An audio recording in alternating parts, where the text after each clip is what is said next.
នេះជាសកម្មភាពនៃការរកឃ្មុំផ្លិតរបស់ខ្ញុំចង់ដឹងថាមានសកម្មភាពអ្វីខ្លះបងប្អូនអាចទស្សនាវីដេអូពេញបាននេះនៅក្បាលវីដេអូដំបូងយើងធ្វើការរៀបរាប់អីដូចរដងអញ្ចឹងទៅអ្នកនរគ្នាឥឡូវទៅបានហើយដោយសារលវពេក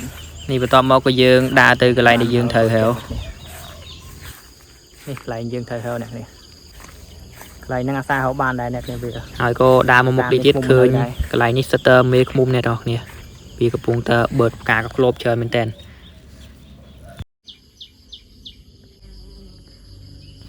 ហើយបន្ទាប់មកក៏ខ្ញុំអង្គុយមើលវាមកសបកអ្នកនរគ្នានេះបន្ទាប់ពីយើងតាមវាមកសបកឃើញថាវាហោះមកខាងហ្នឹងហើយក៏ដើរហៅមើលឃើញមកសបកអ្នកនរគ្នានៅលើដើមស្វាយនេះបាទឥឡូវជួបមួយអ្នកនរគ្នានេះខ្មុំមកសបកហ្នឹងវាមិនទាន់កើតល្អអ្នកគ្នាវាតឹមតើមកទុំឯងតែខ្ញុំសាកដាក់ផ្សាយសាក់មើលគីឡូវាមានទឹកខ្លះអីចឹងអ្នកនរគ្នានេះបន្ទាប់មកក៏យើងចាប់ដើមបោចលឹកដូងអីអ្នកនរគ្នាដោយសារតែយើងអត់បានយកសកៃដូងមកអញ្ចឹងយើងយកលឹកដូងត្មងទៅនេះអ្នកគ្នាអត់បានយកសកៃដូងមកឥឡូវប្រើលឹកដូងមកអ្នកគ្នាហើយកន្លែងនេះខ្ញុំកំពុងតែរៀបចំដុតភ្លើងយកវាអ្នកនរគ្នា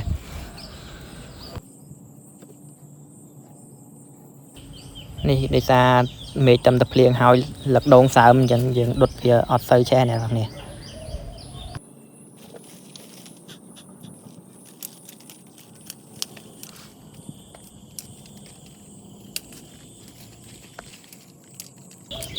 នេះបន្ទាប់ពីយើងដាក់ផ្សែងទៅឃើញថាខ្មុំវាតឹមមកនៅមែនអ្នកនរគ្នាសម្បីតែផ្លិតក៏វាមិនទាន់ធ្វើបានផងអ្នកគ្នា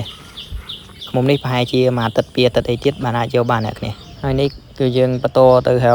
ទៀតអ្នកនរគ្នាហើយក៏ឆ្លៀតទៅមើលអាមួយសបុកទៀតដែរ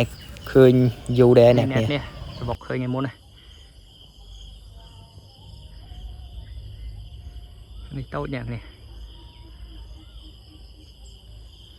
យើងអត់យកវាគ្រាន់តែថតវាអ្នកគ្នានេះអាសបុកហ្នឹងខ្ញុំអត់យកទេខ្ញុំគ្រាន់តែថតវាទុកមើលអ្នកនរគ្នាហើយបន្ទាប់មកវីដេអូយើងក៏ចប់ហើយអ្នកគ្នាចាំជួបគ្នានៅវីដេអូក្រោយៗទៀត